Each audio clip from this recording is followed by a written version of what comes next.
Hello! Porsche used to build cars for drivers. Now it builds cars for collectors. But what happens when a brand that made its name by being available decides it wants to be Ferrari and starts treating customers differently to how they've become accustomed? This is what happened. Ferrari has always sold more than cars. It sells membership. You don't just buy a Ferrari, you qualify for one.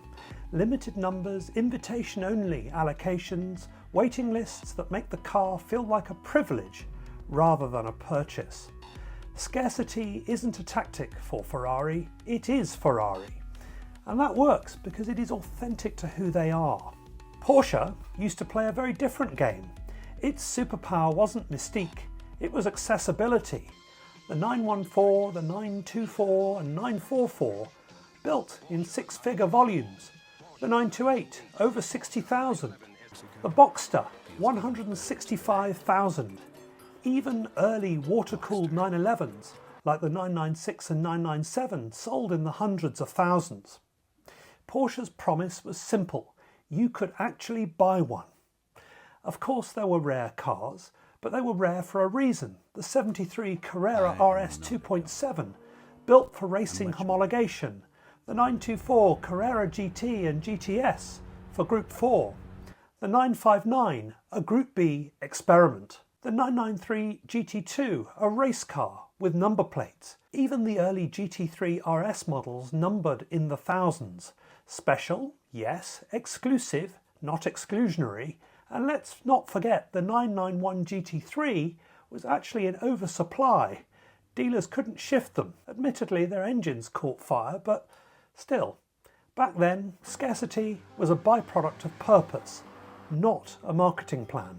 Then came the pandemic. Production froze, chips vanished, wiring harnesses were stuck in Ukraine, and suddenly every Porsche felt like a limited edition.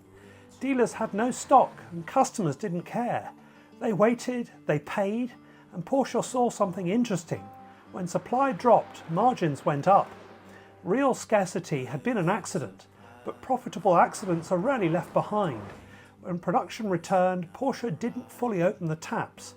It had discovered scarcity could be managed. Enter the 911R too. 991 units, manual, instant icon. Within days it was trading for twice list. Porsche realised it could engineer exclusivity, not just performance. GT3s, Speedsters, Spiders, each now came with waiting lists, dealer gatekeeping, and a new currency, the allocation. The enthusiast became the applicant, and for the first time access mattered more than appreciation. But here's the problem. Ferrari buyers expect that game, Porsche buyers don't. Ferrari's mystique was built on exclusivity. Porsche's reputation was built on inclusion through excellence. When a GT3 allocation depends on who you know instead of what you love, loyalty starts to fracture. Cars once built for drivers became financial instruments, and when everyone's special, no one is. Now the market's catching up. Used car bubbles are deflating, hybrids are coming, and regulation is reshaping what performance even means. Ferrari can still sell emotion. Porsche is trying to sell scarcity, but that was never in its DNA, especially when, as an example, the number of used GT3s on the market now far outweighs demand now that they're no longer the latest shiny thing and the sheen has come off them. I just counted on Car Gurus here in the US, and there are 248 992 GT3s for sale, instantly available and actually holding their value.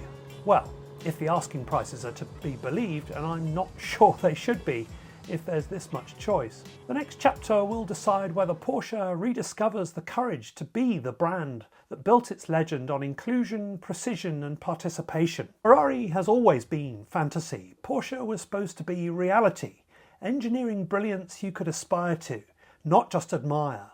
But here's the thing, we want Porsche to win.